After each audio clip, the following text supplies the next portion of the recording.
एक गांव में सुखदेव नाम का एक व्यक्ति रहा करता था। सुखदेव एक गरीब किसान था।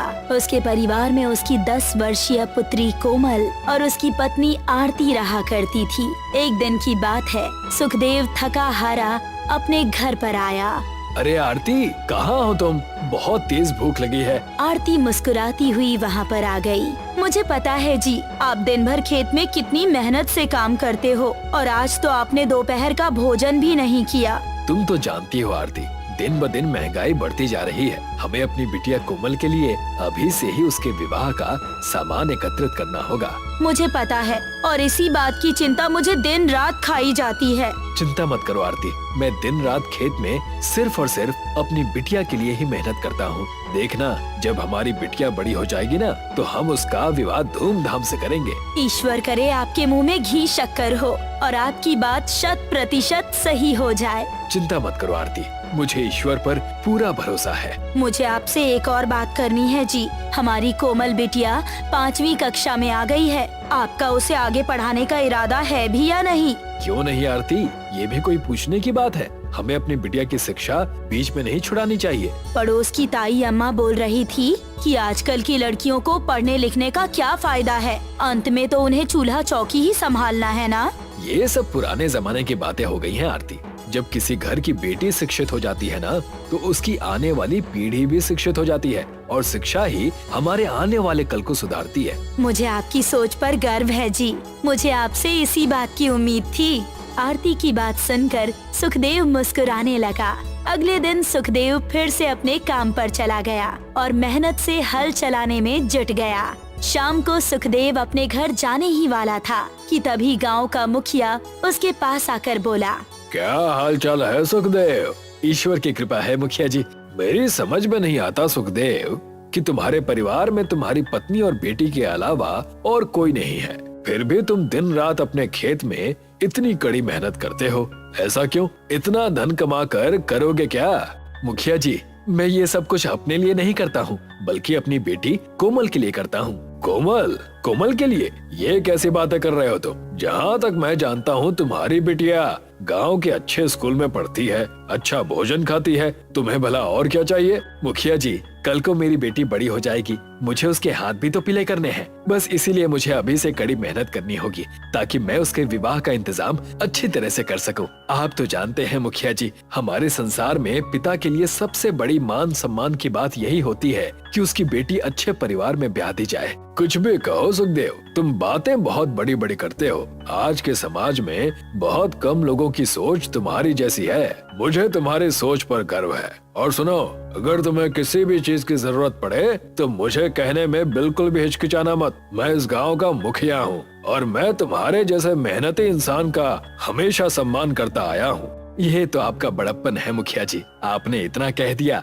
मेरे लिए तो वही काफी है। बाकी मुझे अपनी मेहनत पर भरोसा है। सुखदेव की बात सुनकर मुखिया मुस्कुराता हुआ वहाँ से चला गया। दरअसल मुखिया अंदर से एक अच्छी प्रवृत्ति का इंसान था। वो गांव के लोगों का बहुत ही ख्याल रखता था। ऐसे ही 5 साल बीत गए। सुखदेव की बिटिया कोमल 15 वर्ष की हो चुकी थी। आरती बिटिया अब 15 वर्ष की हो गई है। आपने बिल्कुल सही कहा। मेरे भी मन में कल से यही विचार आ रहा था कि बिटिया 15 वर्ष की हो चुकी है। मुझे लगता है कि मैंने अब तक जितना भी धन एकत्रित किया है, मुझे अभी से बिटिया के विवाह का सामान शहर से लाकर घर पर एकत्रित कर लेना चाहिए। आप बिल्कुल सही कह रहे हैं जी। ठीक है आरती, मैं कल शहर जाता हूँ। अगले दिन सुखदेव शहर चला गया। सुखदेव शहर से बहुत सारे महंगे महंगे बर्तन अपने गांव अपने घर लेकर आ गया। इतने महंगे बर्तन को देखकर आरती बोली, अजी, ये तो बहुत महंगे महंगे बर्तन हैं। तो तुम्हें क्या लगा आरती, मैं अपनी बिटिया को सस्ते बर्तन दूंगा क्या? अरे मेरी बिटिया इन बर्तनों में अपने ससुराल में भोजन बनाएगी। ससुराल में उसका कितना मान सम्मान होगा। आपकी बात बिल्कुल सही है जी। बिटिया का ससुराल में मान सम्मान हो, लोग उसे प्रेम की नजर से देखे, हमारे लिए इससे बढ़कर और क्या होगा। चिंता मत करो आरती, मैं आज से और ज्यादा मेहनत करूंगा। मैं अपनी बिटिया के विवाह में कोई भी कमी नहीं होने दूंगा। देखना आरती, हमारी बिटिया का विवाह गांव वाले बरसों याद रखेंगे। अगले दिन से सुखदेव और ज्यादा मेहनत से काम करने लगा। समय का पहिया ऐसे ही चलता रहा और ऐसे ही 10 वर्ष बीत गए। कोमल अब 25 वर्ष की हो चुकी थी। एक दिन सुखदेव थका हारा अपने घर पर आया। उसकी बेटी कोमल तुरंत अपने पिता के लिए पानी लेकर आई। पिताजी, बस अब बहुत हो गया। मैं बचपन से ही देख रही हूँ कि आप रोज इतनी कड़ी मेहनत करते हैं। ये सब मैं तुम्हारे लिए ही तो कर रहा हूँ। जो भी हो पिताजी, बस अब मुझे आपसे और मेहनत नहीं करवानी। मैं अब बड़ी हो गई हूँ और मेरी पढ़ाई भी कंप्लीट हो गई है। अब मैं एक अच्छी नौकरी कर सकती हूँ। कोमल की बात सुनकर उसकी माँ आरती मुस्कुराती हुई बोली, बिटिया, हम सब ने मेहनत इसीलिए नहीं की ताकि तुमसे हम कोई नौकरी करवा सके। हमारा तो शुरू से सपना यही था कि हम तुम्हारे हाथ पीले कर सके। तुम्हारी माँ सही कह रही है कोमल। कल मैं शहर जाकर तुम्हारे विवाह के लिए और भी आधुनिक महंगा सामान खरीद कर घर ले आऊंगा। मुझे आपसे एक और बात करनी है जी। बोलो, क्या बात है? कुछ महीने पहले हमारी कोमल के लिए पड़ोस की गांव से जो रिश्ता आया था, उन्होंने अभी तक कोई जवाब नहीं दिया है। मैं तुम्हें बताना भूल गया आरती, उन्हें हमारी कोमल बहुत ज्यादा पसंद है और उन्होंने शादी के लिए हाँ कर दी है। वो अगले महीने शादी करने को बोल रहे हैं। हम दोनों को अभी बहुत सी तैयारी करनी है। मैं कल शहर जाकर सारी खरीदारी करके लाता हूँ। अगले दिन सुखदेव अपनी पत्नी आरती के साथ शहर चला गया और बहुत महंगे महंगे आधुनिक सामान खरीद कर ले आया।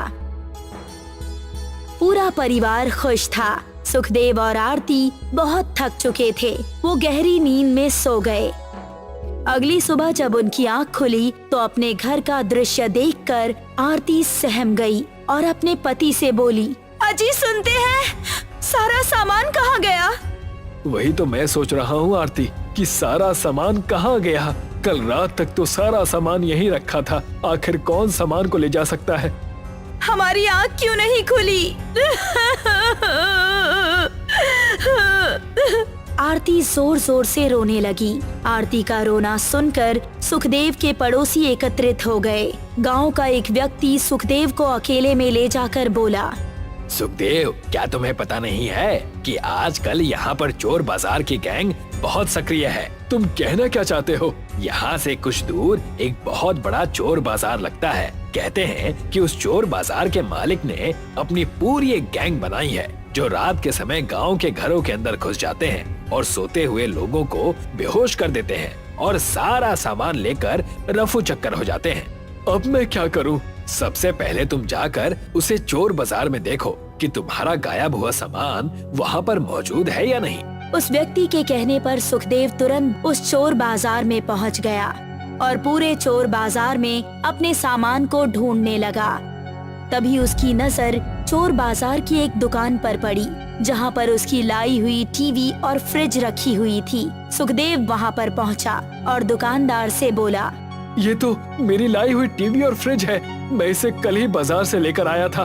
तुम्हारा दिमाग तो ठीक है। क्या सबूत है कि तुम इसे शहर से खरीद कर लेकर आए हो? मेरी बात का विश्वास कीजिए, ये सामान मेरा है। सीधी तरह से यहाँ से चले जाओ, नहीं तो मुझे तुम्हारे जैसे व्यक्तियों से बात करना आता है। अब अपना रास्ता नापो और निकलो यहाँ से। तभी वहाँ पर एक व्यक्ति आ गया और उस दुकानदार से बोला, क्या कोई समस्या है? मोहनलाल जी ये बोल रहा है कि ये सारा सामान इसका है। दुकानदार की बात सुनकर मोहनलाल हंसते हुए सुखदेव की ओर देखकर बोला, मैं ही इस चोर बाजार का मालिक हूँ। क्या तुम्हारे पास कोई सबूत है कि ये तुम्हारा सामान है? क्या मेरी आंखों में आंसू आपको नजर नहीं आ रहे? इन आंसुओं की आज के जमाने में कोई कीमत नहीं है। यहाँ से निकल जाओ, इससे पहले कि मैं तुम्हें धक्के देकर बाहर निकाल दूं। सुखदेव रोता हुआ वहाँ से जाने ही वाला था कि तभी एक बुजुर्ग व्यक्ति सुखदेव के पास आकर बोला, मैं तुम्हें जानता हूँ, कहीं तुम सुखदेव तो नहीं? सुखदेव उस व्यक्ति को गौर से देखने लगा। अरे लाला जी, आप तो हमारे ही गांव में रहते हैं। सही कहा, लेकिन तुम यहाँ पर क्यों आए हो? सुखदेव रोते हुए सारी घटना लाला जी को बताने लगा।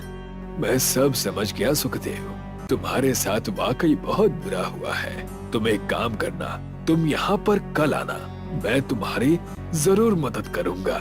सुखदेव रोता हुआ वहाँ से चला गया। लाला जी सीधे उस चोर बाजार के मालिक से जाकर बोले, मोहनलाल जी, मैं आपके चोर बाजार में बरसों से मुनीमगिरी कर रहा हूँ। आपके किए हुए कई गलत काम भी मैंने अनदेखे किए हैं और उसके लिए मैंने आज तक आपसे कुछ नहीं मांगा। आखिर तुम कहना क्या चाहते हो?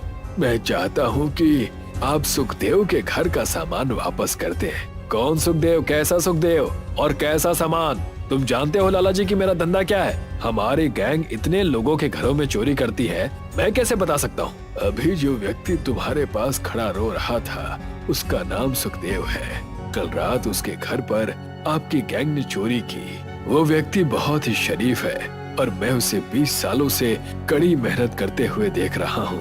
मैंने उसे एक एक रुपया अपनी बेटी की शादी के सामान के लिए बचाते हुए देखा है।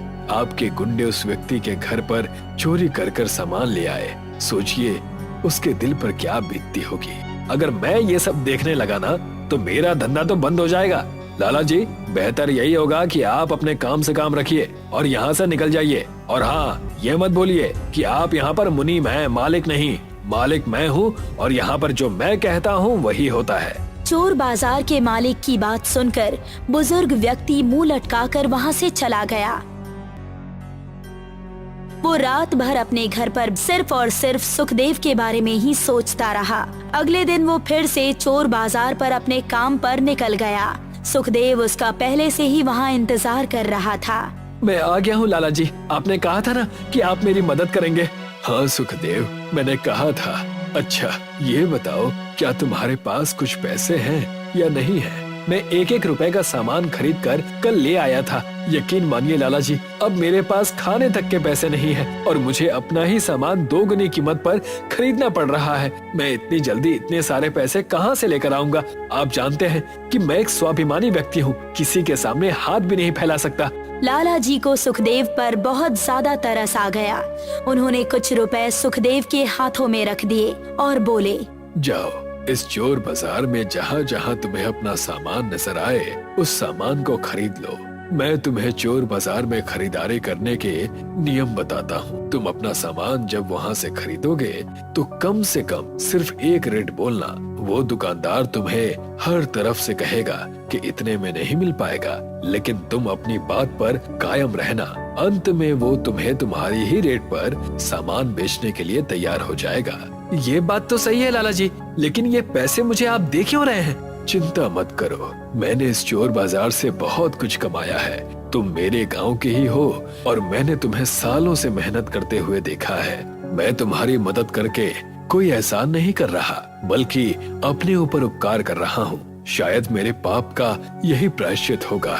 अब देर मत करो, इससे पहले कि तुम्हारा सामान बाजार में बिक जाए। लाला जी की बात सुनकर सुखदेव लाला जी के बताए अनुसार अपना सारा सामान खरीदने लगा। कुछ ही दिनों में सुखदेव अपना सारा सामान खरीद कर ले आया और कुछ दिन बाद सुखदेव और उसकी पत्नी लाला जी के घर पर गए, मगर उन्हें वहाँ पर लाला जी नहीं बल्कि उनकी पत्नी मिली। अरे, आप तो सुखदेव और उनकी पत्नी आरती है ना? जी हाँ, हम लाला जी से मिलना चाहते हैं। उन्होंने हमारे ऊपर जो एहसान किया है वो मैं जीवन भर नहीं चुका सकता। दरअसल कल रात लाला जी ने चोर बाजार के मालिक को गिरफ्तार करवा दिया, क्योंकि लाला जी खुद जुर्म के बराबर में शरीक थे। इसीलिए पुलिस उन्हें भी अरेस्ट करके ले गई। उन्होंने कहा था कि आप लोग यहाँ पर जरूर आएंगे। दरअसल सुखदेव के आंसुओं ने लाला जी जैसे व्यक्ति के अंदर की ईमानदारी को जगा दिया था और वो चोर बाजार में नौकरी करते हुए भी ईमानदार बन गया था। उसके बाद सुखदेव ने अपनी बेटी कोमल की शादी धूमधाम से की और कन्यादान करके कोमल को घर से विदा कर दिया।